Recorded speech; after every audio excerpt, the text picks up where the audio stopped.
NR India news में आपका स्वागत है। मैं अनामिका। दिन भर की बड़ी खबरों के साथ।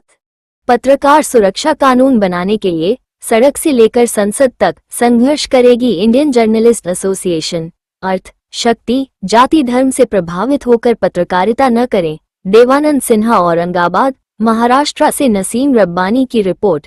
इंडियन जर्नलिस्ट एसोसिएशन का 7वां अंतर्राष्ट्रीय पत्रकार सम्मान सम्मेलन व संगोष्ठी मौलाना आजाद रिसर्च सेंटर सभागार, औरंगाबाद, छत्रपति संभाजी नगर, महाराष्ट्र में हुआ संपन्न। इस कार्यक्रम में देश विदेश के सैकड़ों पत्रकारों ने लिया हिस्सा। सम्मेलन को संबोधित करते हुए मुख्य अतिथि इंडियन जर्नलिस्ट एसोसिएशन के राष्ट्रीय अध्यक्ष सेराज अहमद कुरैशी ने महाराष्ट्र सरकार पर कटाक्ष करते हुए कहा कि सरकार ने पत्रकार सुरक्षा कानून तो बना दिया है, मगर सही मायने में अभी तक उसका लाभ पत्रकारों को नहीं मिल रहा है। वैसे तो पत्रकारों को देश का चौथा स्तंभ कहा जाता है, मगर आज भी पत्रकार अपने हितों के लिए लड़ाई लड़ रहा है। सरकार को इस पर ध्यान देने की आवश्यकता है।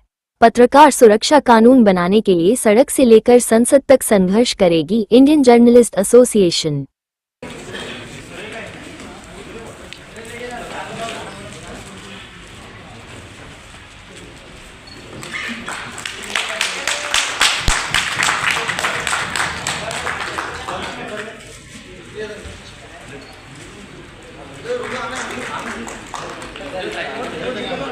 सम्मान्य मधु सिन्हा जी है, इनका प्रदेश अध्यक्ष सम्मान्य देवेंद्र जी सिन्हा, इनका स्वागत करने के लिए मैं मिर्जा शफीक बेग इनसे विनती करता हूं कि वो इनका स्वागत करें।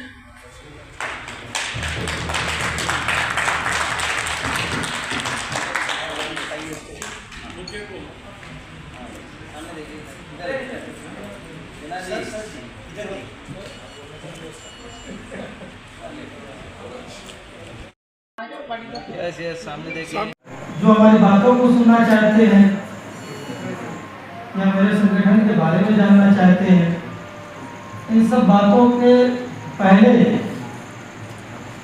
मैं आज औरंगाबाद घूम रहा था।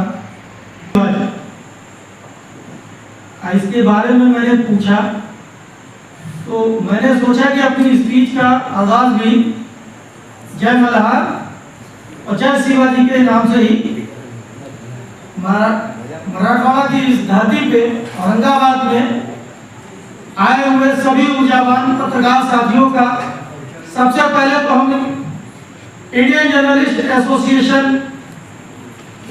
राष्ट्रीय कमेटी, मराठवाड़ा कमेटी की जानिब से आप सभी लोगों का इस्तेमाल करते हैं, जो आप सभी लोग अपने बहुत ही कीमती वक्त को यहाँ पे दिया। समय दिन का होना चाहिए, लेकिन इन लोगों ने चूज किया रात का, ये गलत था।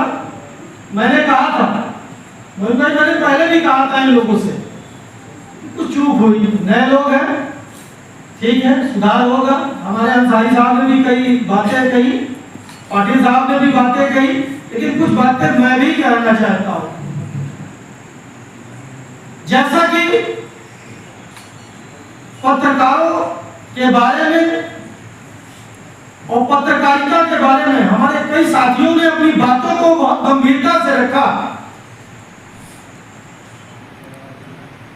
तो ये मैं कहने में कोई बुराई नहीं समझता हूं कि हमको कुछ बातें समझ में आई, क्योंकि वो मराठी लैंग्वेज थी, कुछ बातें समझ में आई या कुछ बातें नहीं समझ में आई।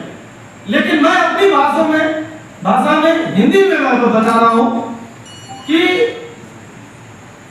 पत्रकारों को देश का चौथा स्तंभ कहा जाता है, लेकिन यह बहुत ही विचारणीय प्रश्न है कि हम लोगों को कहने को चौथा स्तंभ कहा जाता है, लेकिन मूलभूत सुविधाओं से हम ही वंचित हैं। हम दूसरे की मूलभूत सुविधाओं को अपनी लेखनी के माध्यम से उजागर करते हैं, शासन और प्रशासन तक उनको मुद्दा बनाते हैं।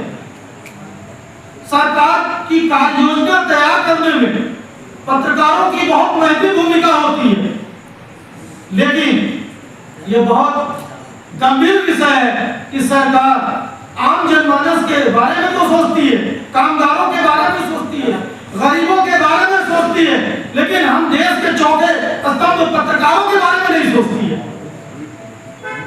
ऐसा क्यों है?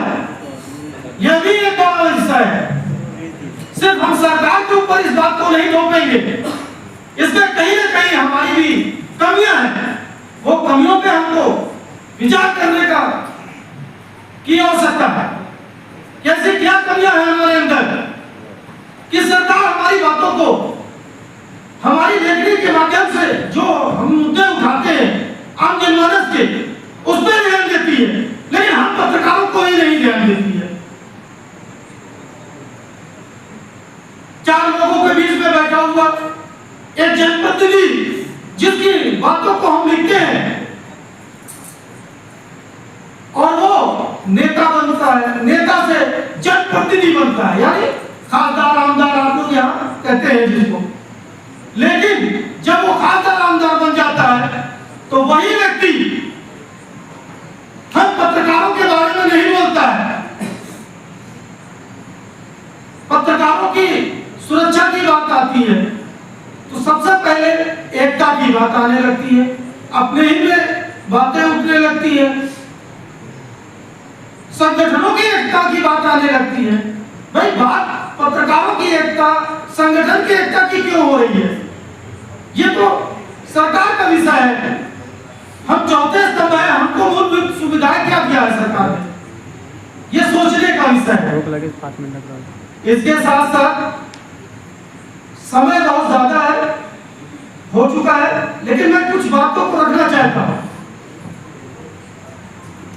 पत्रकारों की मूलभूत सुविधाओं से पहले हमारा इंडियन जर्नलिस्ट एसोसिएशन भारत के 24 राज्यों में कार्य कर रहा है और लगातार पाटिल साहब ने कहा कि मराठवाड़ा और यहाँ की बात न करते हुए झारखंड की, मैं ये कहता हूँ कैसा मराठवाड़ा, कैसा यूपी और कैसा बिहार, हम भारतवर्षी पत्रकार हैं तो केंद्र सरकार इस पर ध्यान दे। हम पत्रकारों के लिए पत्रकार सुरक्षा कानून बनाए, पत्रकार अधिनियम बनाए जिसमें विस्तृत गहन विचार विमर्श हो, उसमें पत्रकारों से भी विचार विमर्श करने के बाद उसमें क्या क्या चीजें होनी चाहिए, उनकी सुरक्षा को लेकर कौन कौन से मानक बनाए जाने चाहिए, इस मानकों के लिए ऐसा नहीं कि सरकार अपने से बैठ के डिसाइड कर ले। भाई हमारा मुद्दा है, हम पत्रकारों का मुद्दा है और हमको ही अलग क्यों किया जाएगा, मैं यही जानना चाहता हूँ। अभी कुछ साथी कहने लगे कि ट्रेनिंग की जरूरत है।